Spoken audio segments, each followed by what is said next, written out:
When most people think of Somalia, they associate it with the only areas the national media cover: pirates, extremist terrorism, famine and war. Sadly, for much of the country, unrest is still present, including in the capital Mogadishu.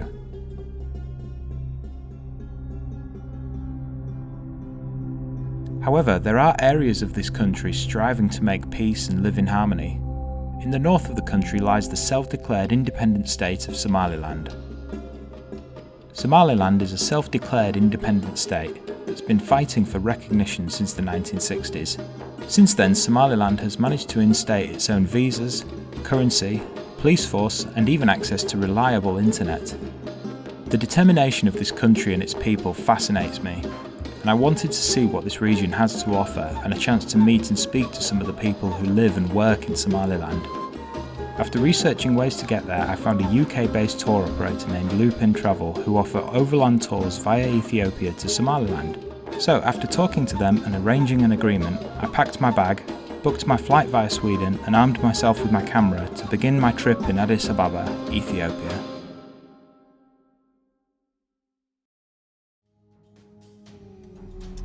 Okay, so we're currently on our way to Manchester Airport, stuck in traffic, and it's begun to snow as well, so not great at the minute. We're hoping we're going to get there on time. We've given ourselves plenty of room. This is Joe who's given me a lift to Manchester. Thanks very much, Joe. So hopefully we should be there soon. So it's all good. We've made it to the airport with time to spare. And next stop is Sweden.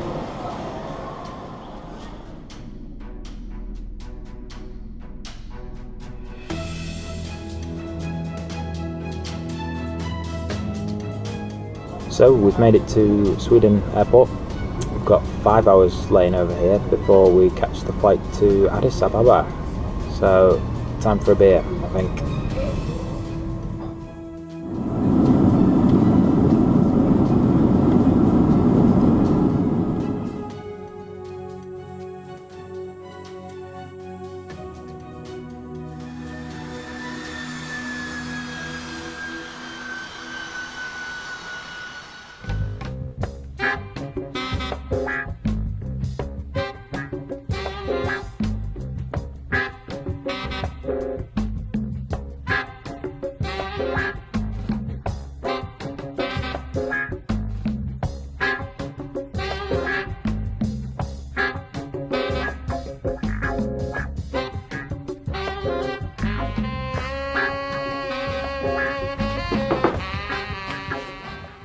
Right, so after 24 hours of travelling, we've finally made it. We're here in Addis Ababa and I am so tired. I've not really had much sleep for 24 hours. So we're checked in and yeah, it's all good. Ready to enjoy country number 41, Ethiopia. There are some interesting sights whilst in Addis Ababa, so the tour arranged for us to visit some of these places. The markets, or mercato as they're called here, were a good place to interact with local people and to try some of the local food and drink.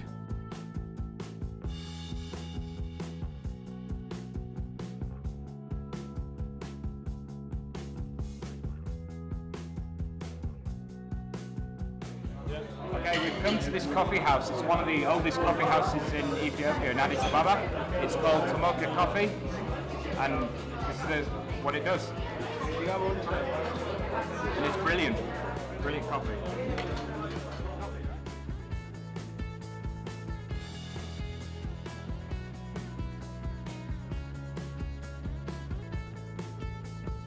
Before the trip had started, we learned that the hotel we were supposed to be staying in had burnt down. This was a real shame, as the hotel tied to is the oldest hotel in Addis Ababa. Luckily no one was hurt, and they were still open for lunch. I finished my breakfast and then I was told to exit the premises, and I ran out here and looked around and the building was burning down. It spread very quickly indeed. I consulted an architect to explain to me that the wooden roof conducted the fire very, very quickly, and it spread throughout the building at a rapid rate. The fire brigade took at least 10 or 15 minutes to arrive, even though it's only 200 metres away. and the first fire engine that arrived actually didn't have any water in it, so there was a bit of a scuffle while a second fire truck arrived. So day number 1 in Addis Ababa was really interesting actually. We've been to see a lot of things today. We've been to some churches and been to see this museum which has got the oldest human being skeleton that they've found ever.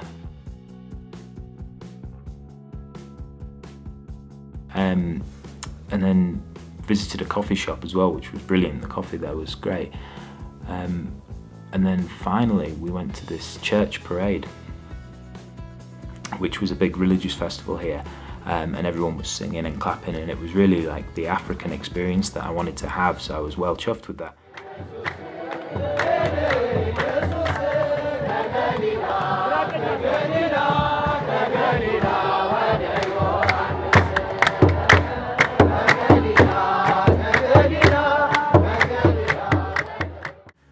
However, getting back to the room, I noticed that my phone had been stolen, which was a real shame because it really put a downer on the day. You know, my bag was locked and everything, but these things happen, and yeah, just got to deal with it, I suppose. But tomorrow we've got the early start, 5 o'clock AM we get up, and we're going to head to Dawa, it's called. It's a 10-hour bus journey away, so we'll see what tomorrow brings.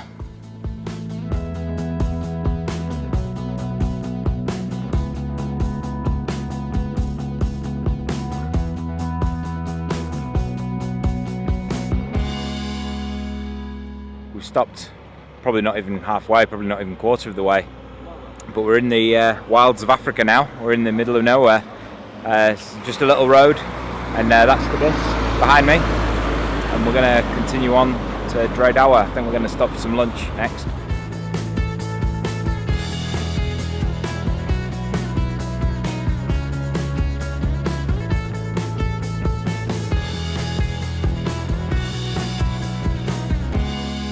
Well, we've made it. We're here in Dawa after the bus journey. It took us about 8 hours to get here, so it wasn't ridiculous long time, but it was really nice to see a bit of Africa on the way, and we went through some villages, and again all the celebrations were going on and stuff, but it was it was great to get out of Addis and see a little bit of the real countryside of Ethiopia.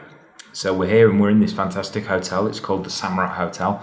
It's got a pool and a little nightclub thing down there, and yeah, it's really nice. So I think we're going to have a chilled out night tonight, and then maybe head out and see this railway museum tomorrow. Well, I think it's an actual railway that's still in existence, but it just looks like a museum because it's apparently so old.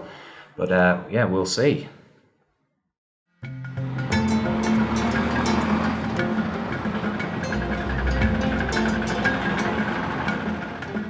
Okay, this is the axe and the axle of the train, you see, and the wheel. In French we say essier.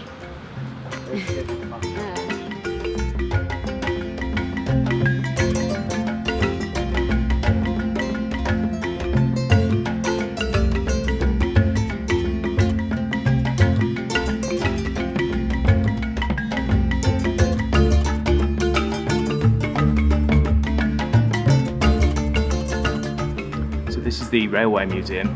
It's built in 1902 and it's still serviced today. I forget the name of what it's called, but it's really cool to see the fact that it's still in use. You know, all the parts still work, and the turntable is even pushed by hand, and all these trains are actually still used. They are building a new railway station, but until that's finished, this is what they've got.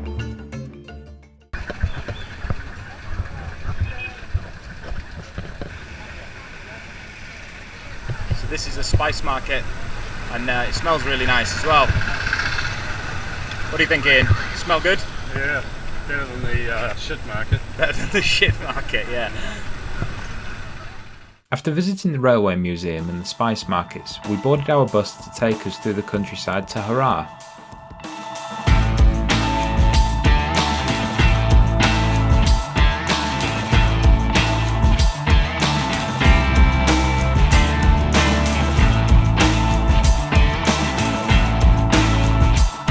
Harar is a small city in Ethiopia that has been listed as a UNESCO heritage site. It's known for its Arabic-style architecture, its abundant history, the Harar brewery and the much talked about hyena man.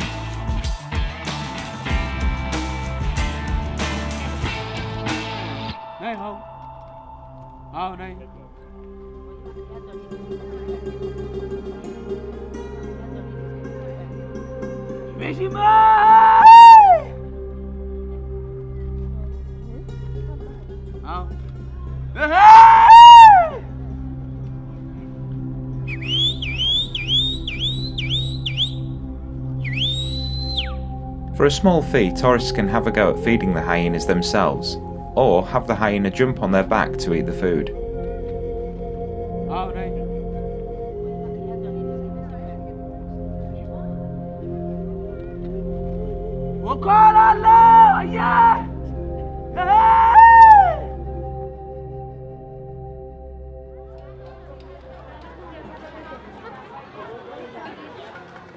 Now we come in Jogoliat, old city. The following morning we took a tour of Harar's old city and the Smugglers Market. The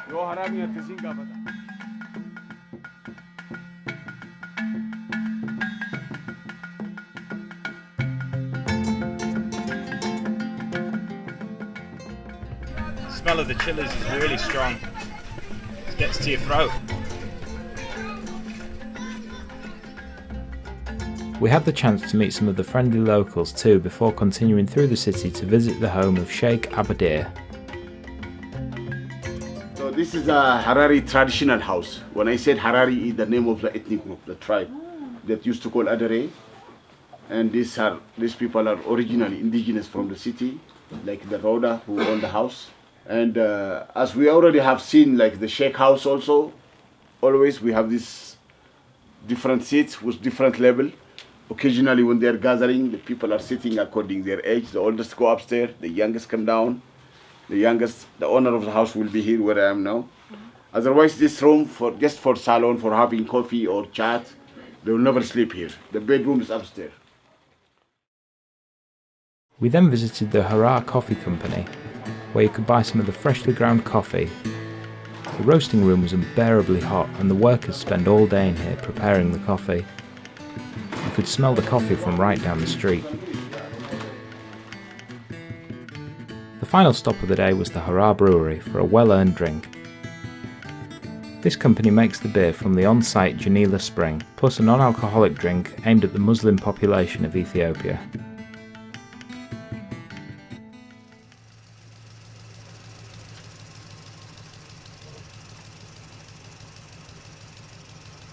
So it's Thursday the 22nd today. Today's the Somaliland border.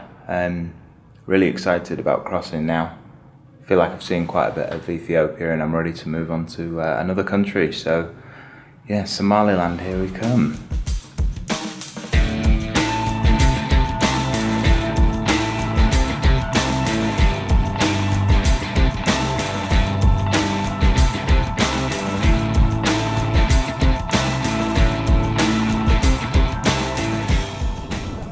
Nearly at the border. Just stopped for a rest break. As you can see, quite landscape changed here. It's all flat and arid, very dry.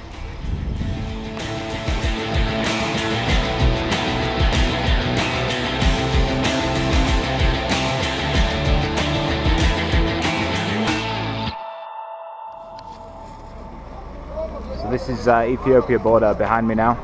So we just checked out and we're all good. The international wave camera. Yeah? International?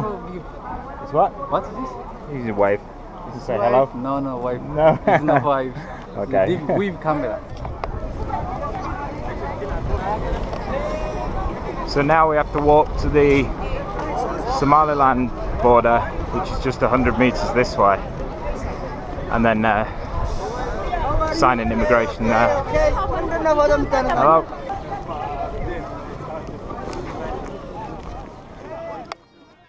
Filming is not permitted inside the immigration office, but the process was quick and simple. Our passports were stamped and in no time we'd crossed the border into Somaliland.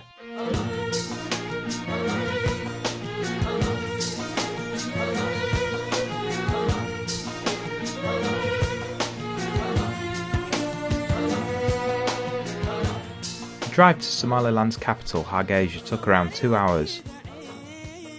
The route took us through endless desert and checkpoint after checkpoint. However, it was reassuring to see how the Somaliland people were committed to keeping their country safe. Our Somali guides gave us the chance to try the local herb cat for the journey. It's a bitter leaf that you chew as an amphetamine-like stimulant. Everybody in the area chews cat, and it can be bought on most streets.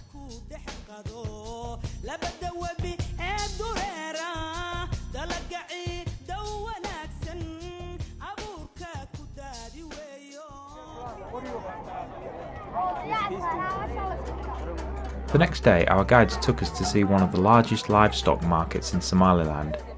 Here, hundreds of camels, sheep and goats can be bought and sold. A large camel can cost anywhere from $700 to $1,200 US. Our presence at the market attracted a lot of attention from the locals. They were all interested in us and why we were here, but this seemed to make our guards quite nervous.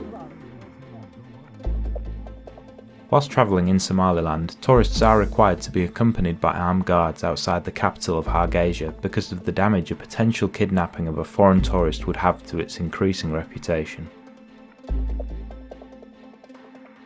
I would have liked to have stayed and talked to some of the locals about their country and how they live their lives, but we were ushered into the van and taken to the next destination. My chance to speak to the Somali people would have to wait.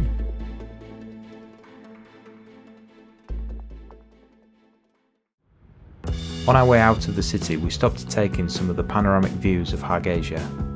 It's known to be one of the flattest capitals in the world, meaning it has the least amount of high-rise buildings, as you can see.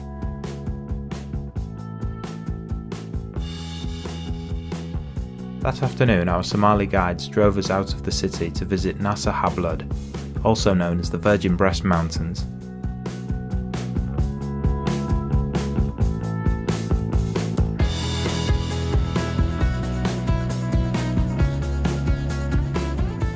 Here we got to see a bit of the Somaliland scenery and countryside, and check out the views from atop the mountain.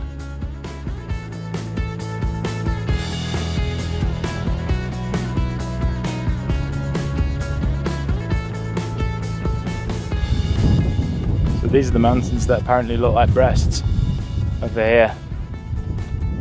You can kind of see what they mean.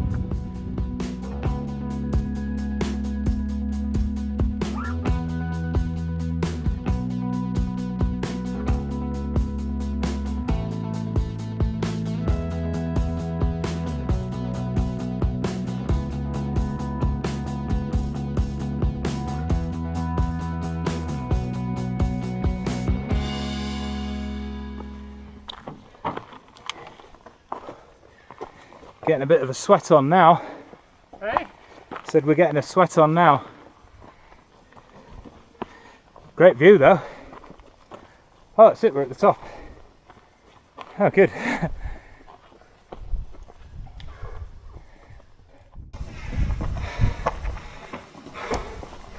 Not officially at the top because I'm stood on this bit. Whew.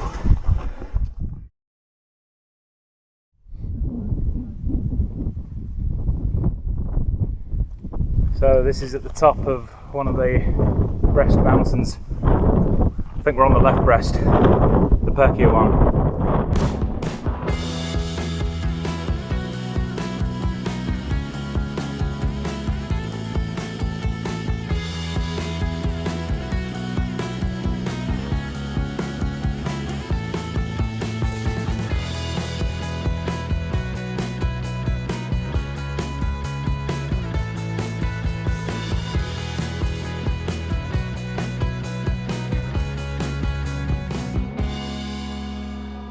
On our return to the city, our guides were keen to show us some more important monuments.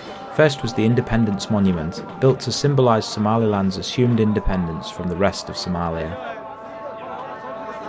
The second is known as the Hargeisa War Memorial, located in the centre of town called Freedom Square.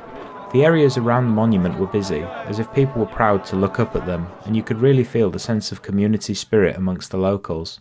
Now was my chance to speak to some of them. Huh? Picture? All the people are. What does this mean? What does it mean to you? This 13 May.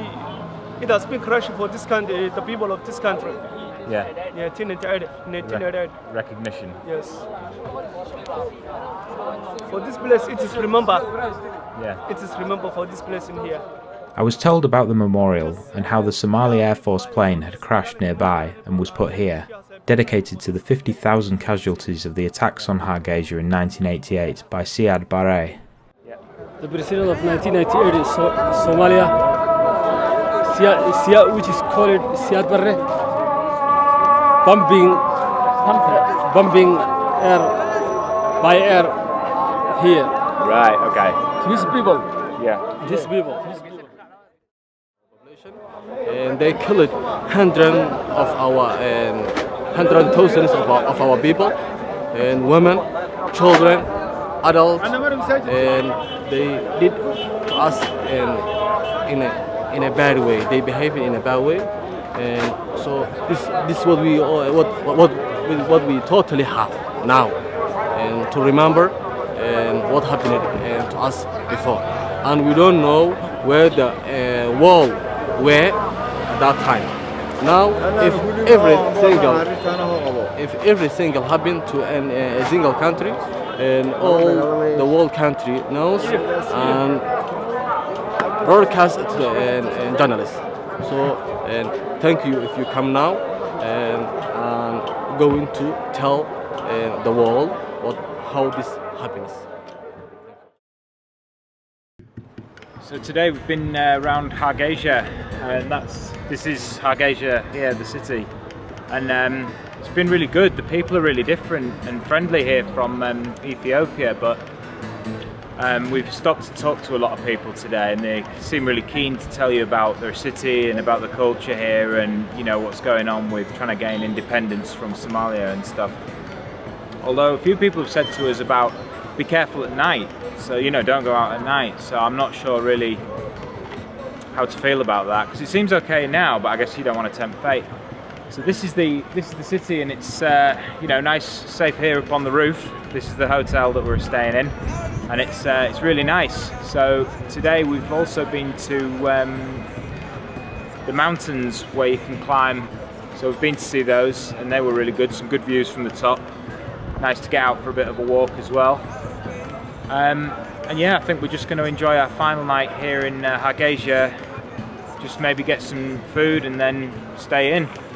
Because tomorrow we're heading out to Berbera, which is on the coast. So that way, I think.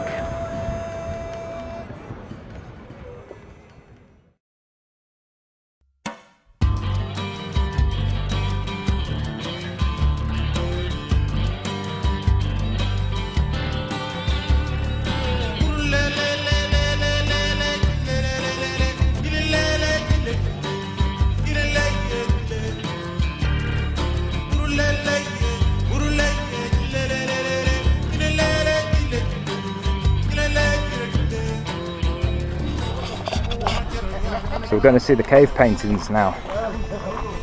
Prehistoric cave paintings. Up this way.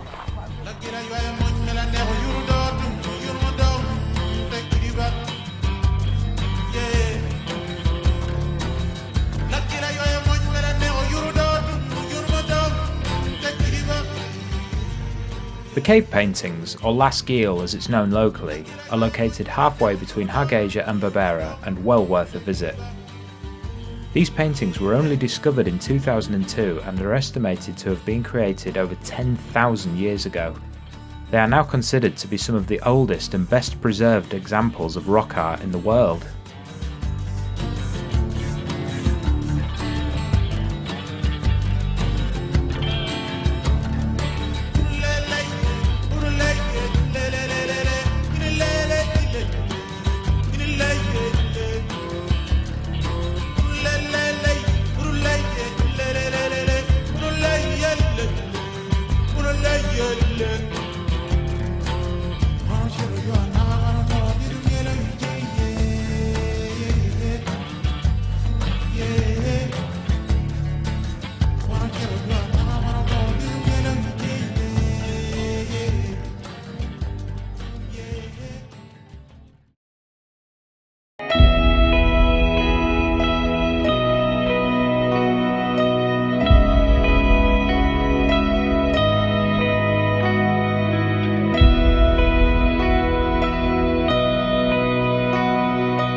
So I don't know how well you can hear me, but we've made it to the Gulf of Aden now. This is the very last point on the trip.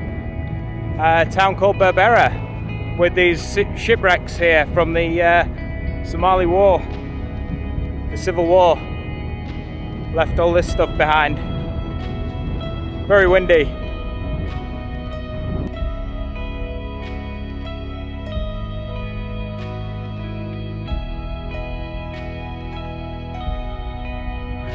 So I'm here. We are in Berbera. We are in Berbera, and we have some boats here. We can ask where they are from to someone from Berbera or from the authorities.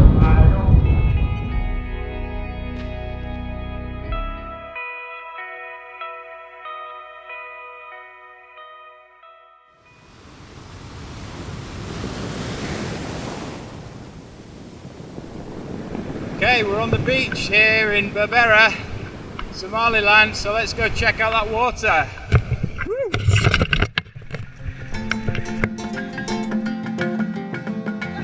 How is the water? Oh, like a bird still.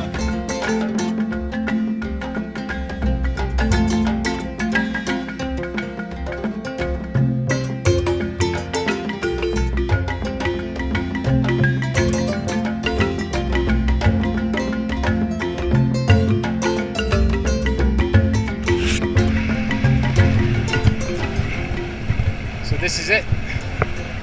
Trip ends here in Berbera. Somaliland's been something else, really. It's so different to what everyone makes out with pirates and war. It's not like that at all. The people there are brilliant and they're very welcoming and happy to see us and always asking about where we've been and where we've come from. And now we get to enjoy the sunset on the last night here.